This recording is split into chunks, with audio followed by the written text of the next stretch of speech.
Hello, everyone, and welcome to a special edition of Unsportsmanlike Commentary. This is DC Mello, and I'm joined, as always, by Tyler. We got some big news today in the NFL world. Tyler, I'll let you go ahead and break it. Well, the end is finally here. We've been waiting for months for this to break, and Aaron Rodgers is finally now a member of the New York Jets. It finally fucking happened. I think it broke. It broke before I even left for California, and I left in middle of March. So probably the beginning of March is when Aaron Rodgers hopped on to Pat McAfee's show where he does like a weekly segment, Aaron Rodgers Tuesday. And that's where he came out and said, my intention is to play for the New York Jets. And we sat here waiting for almost 2 months, probably. If I had to take a guess, that entire length of time probably was over one part of the trade.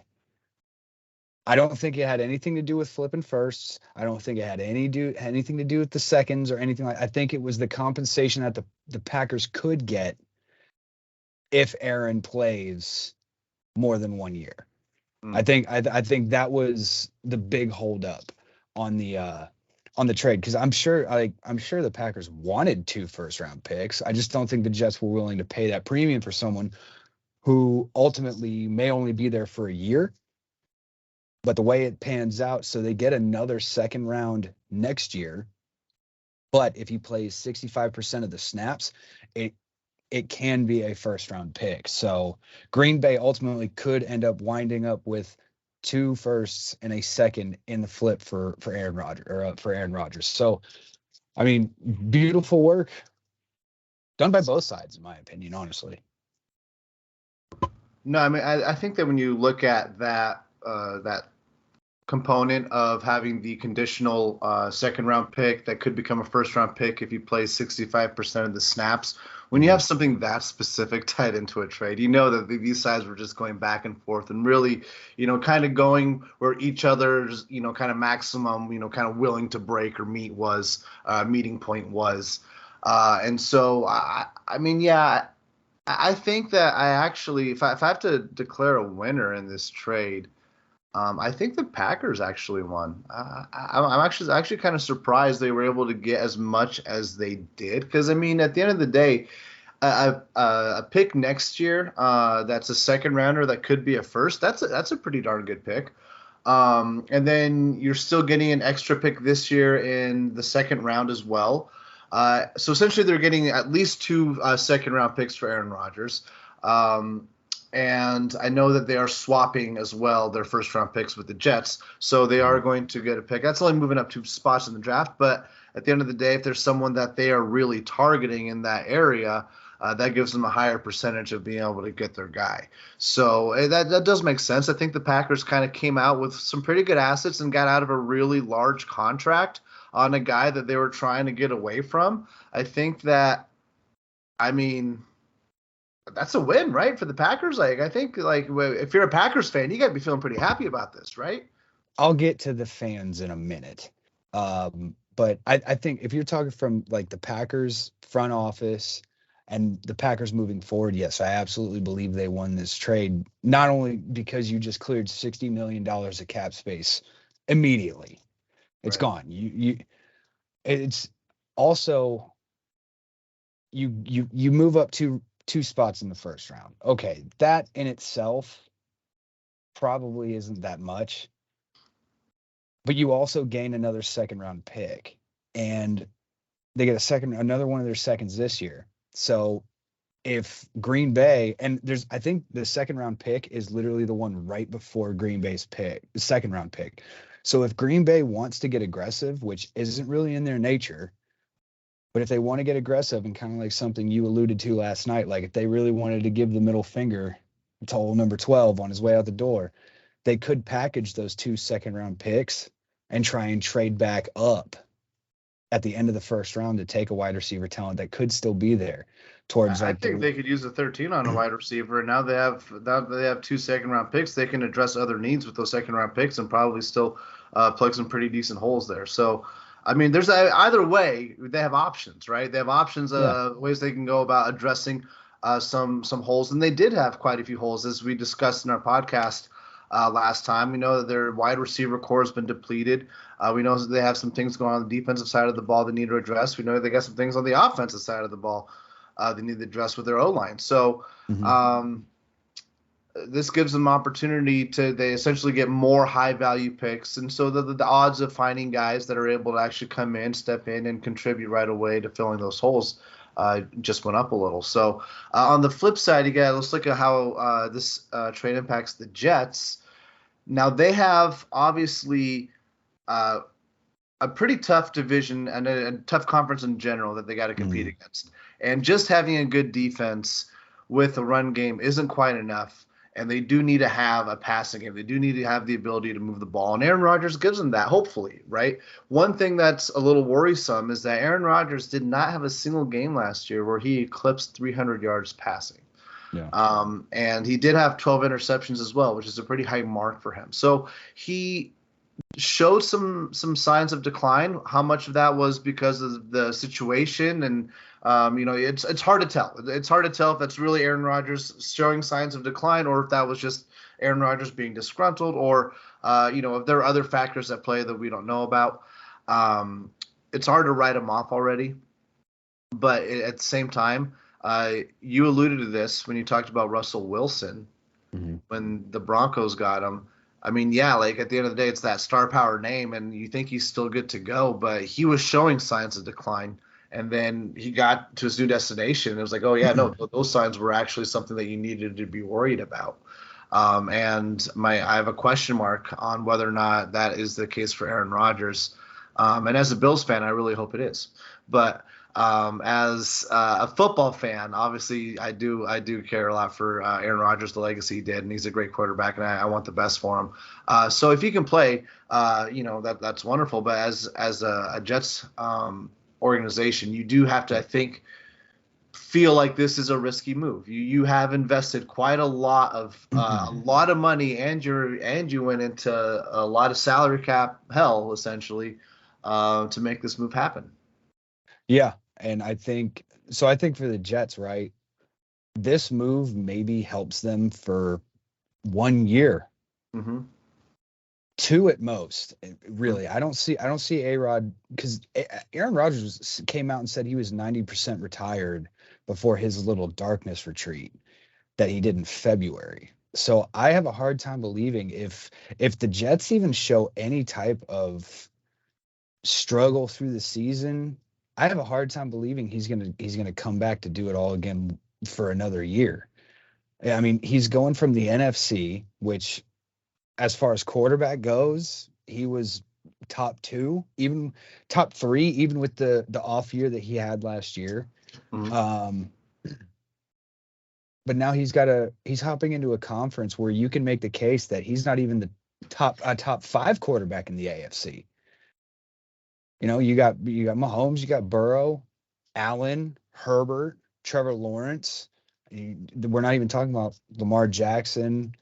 Maybe Deshaun Watson comes back to who he once was.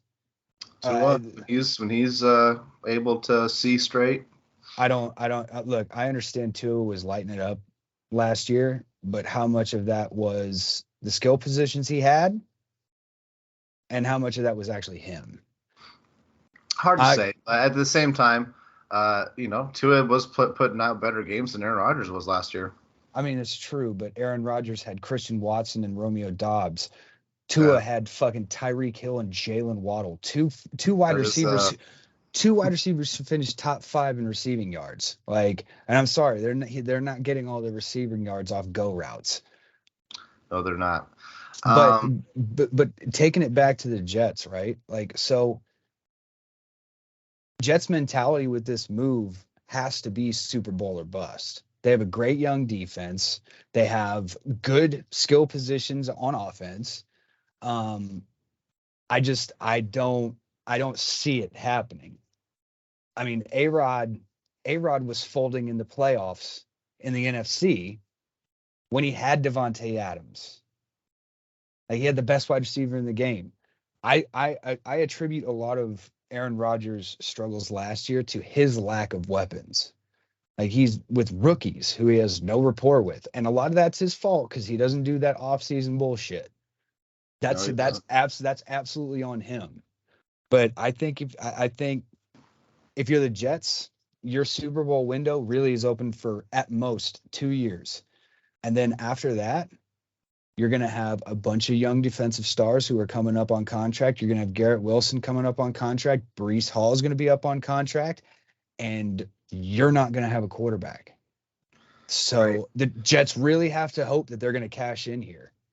And that's why I say I think I have to give the Packers the win here. But that being said, it is possible long term for the Jets to still come out ahead if they are able to get that Super Bowl, right? Like if they are able to get what they wanted from this trade, then absolutely the payoff is worth it. It's a high risk, high reward move for them. So at the present being, I have to give. I think the Packers are currently coming out ahead here. That being said, depending how things play out, I think long term, if Aaron Rodgers gets them Super Bowl, then absolutely you look at this as something that the Jets would never regret doing. Yeah.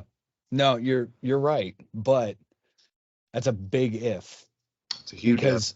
Because even with the addition of Aaron Rodgers and everything the Jets have in place, I'm still not picking the Jets over Cincinnati. I'm still not picking the Jets over the Chiefs.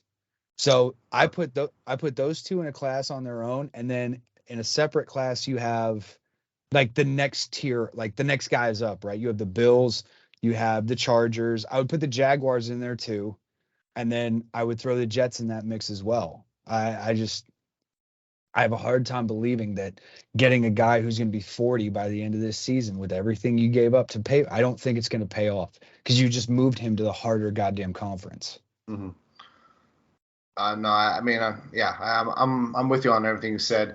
Now, one thing that this also impacts, obviously, is the upcoming draft, and it impacts us in the sense that we had our mock draft that we came up with, and I know we got some things kind of going on it, but I do think it's it's kind of interesting. It would be fun to update the mock draft and kind of see how this would impact the first round because you do have the Packers and the Steelers. Excuse me. Not the Steelers, the Packers and the Jets flip-flopping for 13 and 15. So the Packers are now going to be picking at 13. Previously, okay, I had the Packers taking a wide receiver, Quentin Johnston, at 15.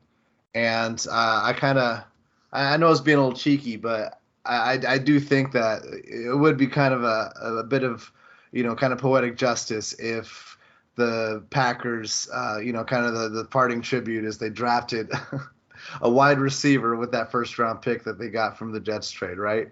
Yeah. A little bit of a middle finger to Aaron Rodgers. And I know that right now things are tense over there. So I very much believe that is something that could be a possibility. I still think Quentin Johnston is their guy. I think that they're maybe spooked that there's someone else is going for a skill position. He's the top rated receiver in the draft. I think that moving up a couple of picks gives them assurance they can get their guy. So I still think they're going Quentin Johnston. Well, what did you have for them? So off the top of my head, I'm trying to remember. I believe I had Paris Johnson going to the Jets at 13, and then I had Darnell Wright, I believe, going to the Green Bay Packers. You did have Darnell Wright going to the Packers. You had Peter Skoronski. Oh, Skoronski. Okay. The flip from the two pick difference in the flip, it's not enough to make me move off of what I think either team is going to do. Like I said, I think if the Packers are going to attack a skill position, because again, it would be hilarious if the Packers just said, fuck you, Aaron, on your way out and drafted a Quentin Johnson or a Zay Flowers or somebody with that 13 or 15, now 13 overall pick. Yeah. But I don't, because they invested a significant amount of their draft capital last year into the wide receiver room. I can see them taking a shot on a wide receiver in the second or third round. Maybe is it Addison?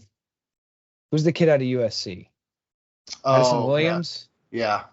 I could see them. I could see the Packers taking a stab on him maybe in the second. They have two. They have two second round picks They have now. two So second round picks. even if they got to reach on him a little bit, I could see them making a move there. I still think both the Packers and the Jets go offensive tackle. I think just some of the names might be flipped. Right. I think, though, for them to go through the effort of negotiating a flip there, I, I imagine there's got to be a guy that they really want that they're just trying to make sure they can get. This kind of my sense. I think they have someone that they have strongly targeting. And when you're in those teams, it's you do want to kind of find any leverage you can to move up to find your guy because you really don't know for sure what the teams ahead of you are going to do. Yeah. And I think that it could very easily be a play for a wide receiver. It could also very well be a play to make sure they get the offensive tackle that they want instead of taking the best offensive tackle that's left. Because I mean, a lot of the teams drafting above them are either going quarterback or defense. I don't have an offensive tackle leaving the board in the top 10. So I think they wanted to hop in front of everybody else. The two teams, primarily the Jets and the Steelers, two teams that everybody and their mother knows needs offensive line help. I think it was probably a big on them to move in front of both of those teams to make sure they get the tackle they want. That makes sense as well. That really does. Because I do also have the Jets taking a tackle. In my original mock, I had them going, let's see, I believe it was Paris. Was it Paris? No. Yeah, it was Paris Johnson Jr. That I had him taking, and I still see them taking an offensive tackle. And if the Bears, if the Packers follow what I believe they will do in taking a receiver, I think they are still getting their guy. So I believe the Jets are still looking for an offensive tackle, but you're spot on that if that's the case in the Packers, if the guy they're pursuing is a tackle, then it makes sense they would do that. It's hard to say, right? Teams are playing things close to the vest right now. It's all speculation, which is what makes it so fun. But yeah, what are your final thoughts here? What's your prediction for Aaron Rodgers as a New York Jet for next season? What's next year going to look like for him? I mean, it can't be worse than what he put up last year with Green Bay. I think he'll be in the MVP conversation as long as everybody stays healthy around him. I don't think he'll win the MVP, especially, you got Mahomes, you got Burrow. I don't Jalen Hurts. I don't see him winning another MVP in his career, but he can certainly be in the conversation because he's got great young skill positions around him again. But the Jets, if you're making me take a pick as to where I think the Jets fall as far at the end of the year divisional record, I think they probably finish second. I'm going to still give Buffalo the upper hand at this point just because they have the better, younger, more dynamic quarterback. And I love me some Garrett Wilson, but I would still take Stephon Diggs 10 out of 10 times over him. So I would give, and it's not going to be, I think it'd probably be a 1-game difference between the two. The Jets will make the playoffs, but there's the way that how strong the AFC is, there's a very strong possibility that they could get 10, 11 wins, but somehow sit at the six, maybe 7 seed in the playoffs. I think that Aaron Rodgers' success is going to really be dependent on how the Jets intend to use him. I don't know that Aaron Rodgers is going to be able to put together an MVP caliber season. However, I don't necessarily think that he needs to make the Jets really good. The Jets can definitely establish a strong run game with the talent they have in the backfield. They have a great defense. If the Jets use Aaron as a game managing quarterback, which at this point in his career might be the best fit for him, I think that they could be very, very very good. And I say this begrudgingly as a Bills fan. I think that they could finish with a better record than us. That being said, I do think that Aaron is a little prone to inconsistency right now at this point in his career. So because of that, I'm still going to give the edge to Buffalo. I think in the final division standings. I think you're right. It probably is going to be a game difference. It would not shock me if the Jets finished ahead. But I do think that Aaron Rodgers is going to be more like a. Remember Ryan Tannehill when he was good? Like when he was having those good seasons Yeah. with Tennessee, kind of more in that role. A lot of play action. Probably throwing closer to 200, 250 yards a game than he is to 300, but probably only throwing 25 to 30 passes. And I imagine the Jets, they have to be trying to obviously get as much mileage as they can out of him. Yeah. Yeah, no, I agree. And I think that's a great laid out plan for him. Like, he doesn't have to play savior ball. He doesn't have to be the focal point of that offense. But I think also, like, I mean, I don't think his numbers are going to be as bad as they were last year. I think the reason his efficiency is going to be better. I don't think the volume is going to improve very much, but I do think his efficiency is going to be better next year. Well, I mean, it has to be. You're going from Christian Watson, Romeo Doubs, Alan Lazard. Alan Lazard was banged up a little bit last year. But now you get Garrett Wilson, who is one of the best young wide receivers in the game. And Alan Lazard. And Alan Lazard, Mecole Hardman. But hopefully a healthier version of Alan Lazard. Yeah. He's got Mecole Hardman as well. Yeah. Tyler Conklin. Like, he's got great pieces around him. If the Jets just build him a little bit of a better O-line, then yeah, I mean, I also wouldn't be surprised if they squeak ahead of Buffalo and take the division. But again, I believe in Josh Allen a little bit more right now than I do in Aaron Rodgers. So.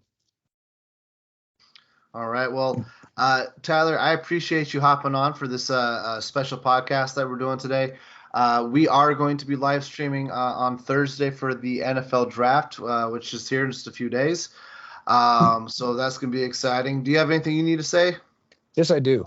I said I was going to address the Packer fans. Green Bay, right here. I had to deal with a lot of your fans and a lot of your nonsense. You're nowhere near as toxic as Cowboy fans. I'll give you that. But some of you fans are spoiled as fuck. For the last 20, 30 years, Green Bay and New England fans are the most spoiled fucking group of fans in the NFL. The Green Bay Packers have had 30 consecutive years of Hall of Fame quarterback play. You have 2 Lombardis to show for it. And I don't want to hear about your one bullshit season in 2017 where Rodgers got hurt and Brent Hundley had to play for like 11 goddamn games. That doesn't count as a bad season. I want you to hear me loud and clear. You're going to feel what it's like to be a real NFL fan. Jordan Love, he's not the answer. He's not. And anybody who says he is hasn't watched the 2 games he's played. Oh, but he got in a shootout with Jalen Hurts. He fucking lost. He lost. And then the other game, he only put up 7 points against the Chiefs. Green Bay, your fans, Aaron Rodgers, I mean, he tortured you enough with his playoff inconsistency. But that's not good enough for me. Especially with what Aaron said after he was drafted. He was going to make sure that the San Francisco 49ers paid for skipping him at number 1 overall. Well, unfortunately, he went 0-4 against them in the playoffs in his career. And if fate would have it, I would love to see a Niners-Jets Super Bowl this year just so we could put him down one more time. Wow. Green Bay, you're about to feel the fucking pain of what it's like to be a real NFL fan. You don't know what a 2-14 season feels like. I do. He does. He watched his team lose 4 fucking Super Bowls in a row. And then lose for 20 straight years after that. It was Yeah. it's been a rough fanhood. And yeah, I mean, Packer fans have absolutely been blessed with some just amazing teams. Obviously that transition in quarterback, from Favre to Rodgers, reminiscent of a transition in quarterback another franchise had from the California region and San Francisco. What was that? Montana to Steve Young. Oh yeah, those guys. Yeah. Yeah. It's that shit's only happened really twice in the NFL, where you get Hall of Fame quarterback handed from one to the other. Now, any fucking Packers fan that wants to hear anything I just fucking said and go, oh, well, you did. Motherfucker, the last time the 49ers won a Super Bowl, I was still shitting in diapers. It was 94, bro. Like, that doesn't count. Let me tell you about the last time the Bills won a Super Bowl, all right? Oh, wait. I can't. Oh, yeah. Yeah. It's okay. Maybe. Like, I love how you are complaining about them being spoiled. A Niners fan complaining about another fan base. Are you fucking kidding me right now? Are you kidding me right now? That's just rich. For real? Fuck you, dude. No, that's fucking bullshit. I actually resent that fucking statement. Dude, I've never seen them win a fucking Super Bowl. I've seen them lose 2, and then I've seen them lose in fucking, let's see, 1, 2, 4 NFC Championship games. I've watched them 4. 2 Super Bowls, 4 NFC Championship games. And mind you, we're not the Dallas Cowboys. We don't have 8-8 seasons. We don't. It's either we're in the NFC Championship game and I get a shred of hope, or we're fucking 2-14, 3-13. Well, 3-14 now because there's a new game added. We're either picking top 3 or we're in the NFC Championship game, but we just can't get over that goddamn hill, and I'm starting to think I'm the fucking problem. I think you might be. It's possible. I mean, in fairness, the same could be said about you and your precious Buffalo Bills. My teams are so cursed. Like my teams don't win shit, man. No, they don't. My teams are so cursed. Yeah, I have to be the problem at this point. I know I am. All right, man. Well, I will see you on the draft. Everyone else, we'll see you guys on the draft as well. Thank you for tuning in and watching, and have a wonderful night, everyone. See ya.